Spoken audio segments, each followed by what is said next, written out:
Mesdames et messieurs, bonjour à toutes et à tous. Bienvenue sur un nouvel épisode de notre message aujourd'hui. Aujourd'hui, nous allons recevoir le pasteur John Anosike. Et bien, le titre de notre message, ce sera maîtriser chaque partie de son corps en tant que chrétien. Maîtriser chaque partie de son corps. Parce qu'en réalité, l'homme, il y a 3 éléments qui composent l'homme, spécialement quand vous êtes né de nouveau. Eh bien, vous avez 3 éléments qui composent votre corps. Il y a un esprit, il y a l'âme, et il y a le corps lui-même.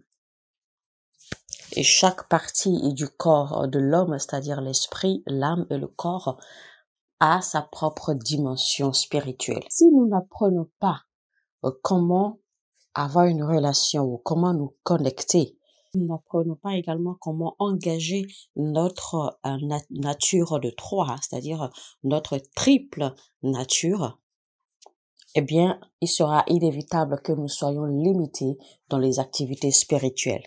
Alors, il faut avoir la maîtrise du règne physique.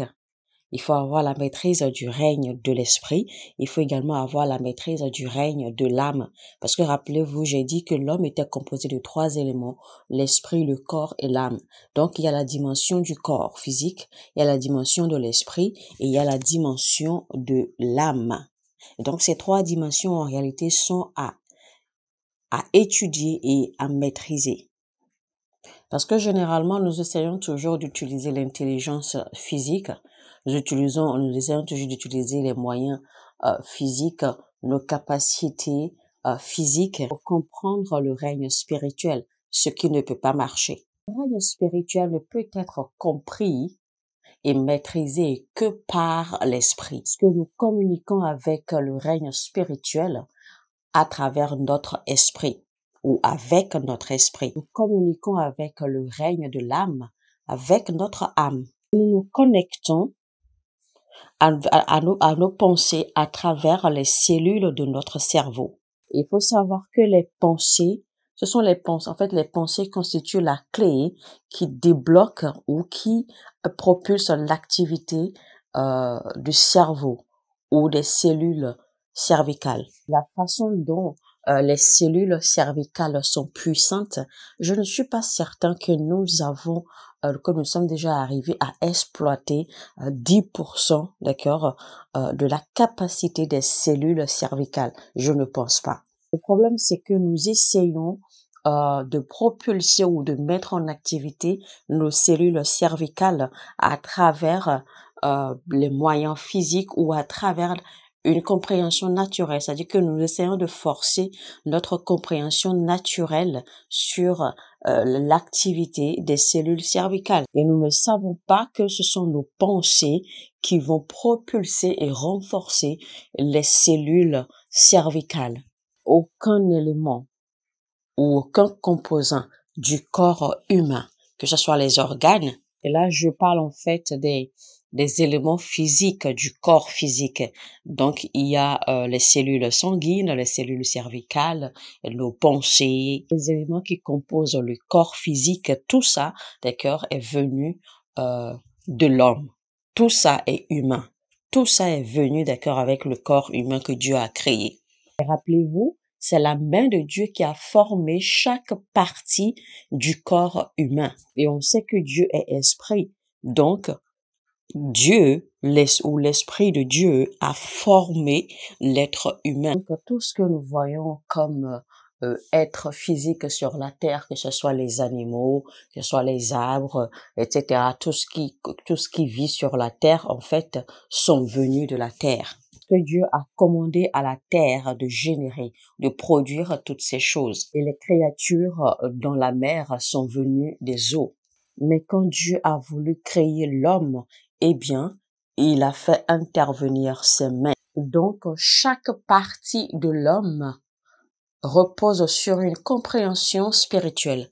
Et il faut donc une compréhension spirituelle pour pouvoir activer et maximiser notre relation, notre communication, notre engagement avec les parties de l'homme, le corps, l'esprit et l'âme. Chacune de ces parties de l'homme, en fait, toutes ces parties sont reliées. Chacune d'elles est reliée à l'autre.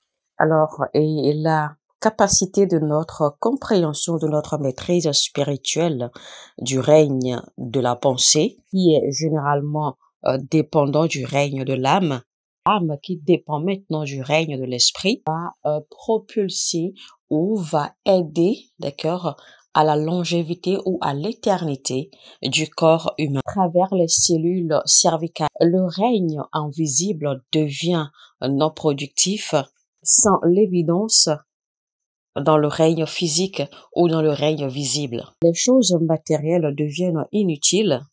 Les choses immatérielles deviennent inutiles si elles ne sont pas retrouvées comme substance dans le règne physique. Vous savez que l'espoir est immatériel. On ne peut pas voir l'espoir. L'espoir n'est pas visible. L'espoir n'est pas palpable. L'espoir n'est pas tangible. L'espoir est spirituel.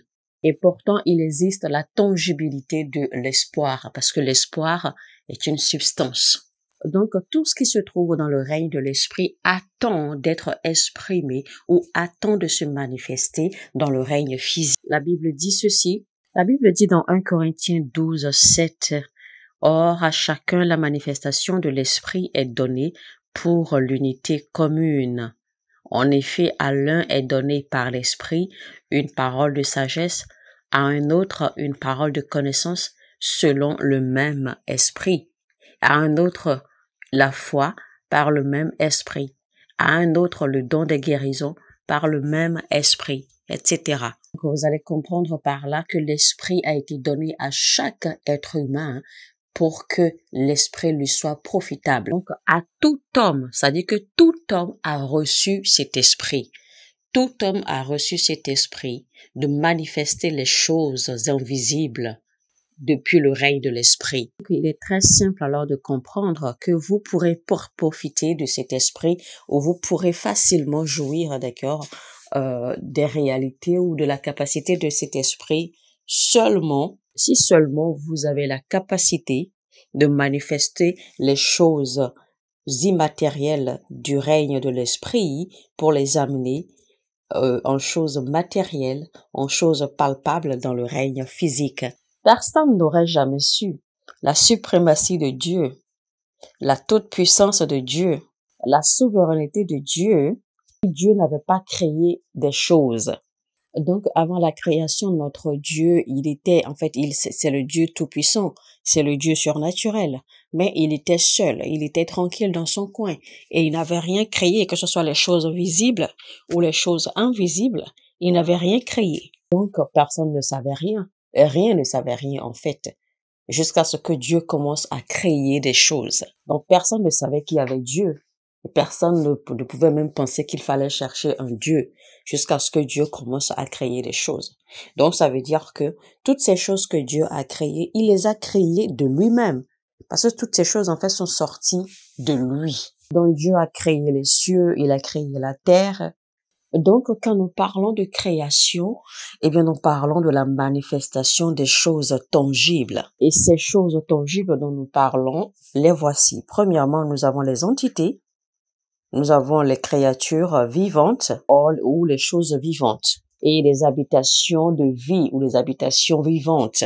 Donc, Dieu a créé des créatures spirituelles, des créatures humaines. Il a créé les animaux. Il a créé des créatures de différentes dimensions spirituelles, créatures de différentes dimensions. Et donc, toutes ces choses avant la création, évidemment, toutes ces choses n'étaient pas existantes. Donc, c'est la création qui a amené toutes ces choses en manifestation physique. Et voilà pourquoi Yahvé, Elohim, on l'appelle Dieu. Voilà donc pourquoi on l'appelle Dieu. Donc, il n'est pas seulement Dieu, Dieu dans la bouche. La Bible dit clairement, au commencement, Dieu a créé. Ça veut dire qu'il a amené des choses à l'existence. Il a créé toutes ces choses de nulle part. Donc, il a appelé les choses qui n'existaient pas à l'existence. Et donc, ces choses aujourd'hui sont venues en manifestation. Et donc, il a dit que nous sommes des dieux. Nous, les enfants du Dieu très haut, nous, les enfants du Dieu tout-puissant, nous sommes des dieux.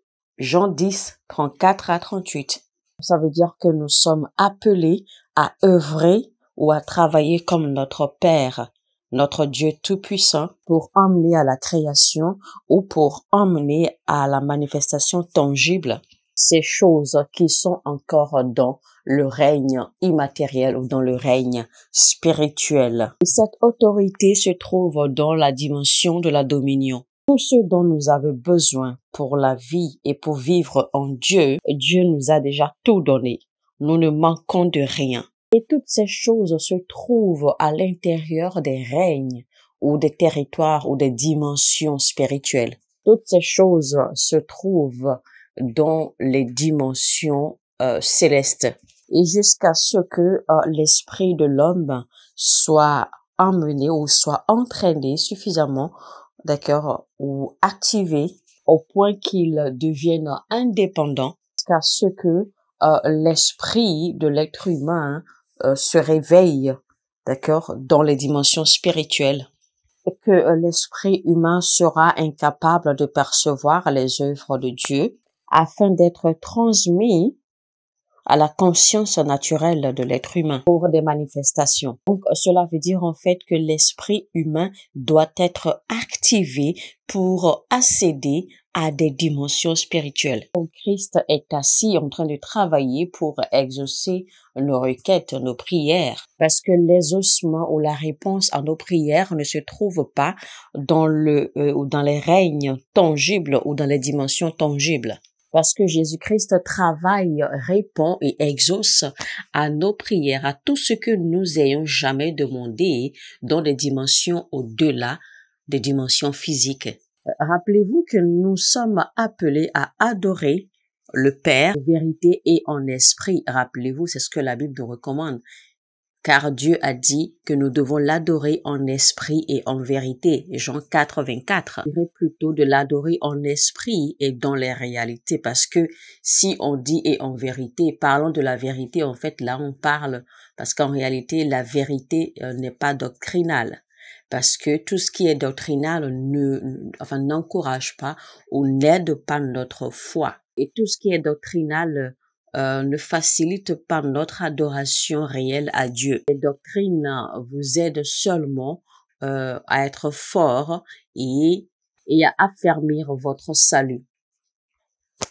Quand l'apôtre Paul a dit, quand il a écrit, il a dit « Soyez remplis la connaissance de sa volonté avec une compréhension spirituelle. » Et également en sagesse, qu'est-ce que cela signifie? Cela veut simplement dire que lui-même, l'apôtre Paul, n'avait pas la volonté. Donc, ce que l'apôtre Paul a écrit, en fait, c'est l'un des mystères que Christ lui a révélé pour le salut des païens. Donc, ce que Paul écrivait, en fait, Paul a écrit cela parce que lui-même ne connaissait pas la volonté de Dieu. Donc, ce qu'il a écrit parce que c'est ce que Christ lui a révélé pour le salut, pour la rédemption des païens. Afin que le peuple de Dieu ne soit pas balancé ici et là par de diverses doctrines, par de doctrines étrangères. Donc, Paul a écrit ce qu'il a écrit aussi pour permettre en fait aux païens d'avoir une relation solide avec le Père. Donc, l'esprit humain doit être activé de sorte à ce qu'il devienne actif indépendamment. Il est écrit dans Actes 17, 28, « Car en lui nous avons la vie, le mouvement et l'être. » C'est ce qu'ont dit aussi quelques-uns de vos poètes. Maintenant, qu'est-ce que cela veut dire en fait ce verset quand il dit que en lui nous avons la vie, le mouvement et l'être? De quel être parle-t-il? Ça parle de l'esprit. Ça parle de l'esprit humain. Donc, les activités de l'esprit humain devraient être, d'accord, en fait, chose normale, de la même façon que nous vivons dans le règne physique. Ça veut dire que l'être humain, l'esprit de l'être humain doit être super actif. Nous avons le devoir d'être actifs dans les dimensions spirituelles. Vous possédez les clés du royaume et vous avez été bénis déjà avec toutes sortes de bénédictions dans les lieux célestes. Voici ce que l'Écriture dit. Nous sommes venus au mont Sion, cité du Dieu vivant, à Jérusalem céleste, Paul nous faisait comprendre clairement qu'il y a une autre existence qu'il faut débloquer, qu'il faut activer. Nous devons normalement vivre cette existence de façon naturelle, de la même façon que nous vivons notre vie dans le physique, dans le règne physique naturellement. Tant que cette autre existence n'est pas activée, nous serons incapables de recevoir ou de manifester les réponses ou les ossements de nos prières. Mesdames et messieurs, nous sommes arrivés à la fin de notre message. Le titre, c'était « Comprendre les parties composantes du corps humain ». Comprendre les parties composantes du corps humain. Et c'était donc avec le pasteur John Anosike. Que vous bénisse et à très très bientôt.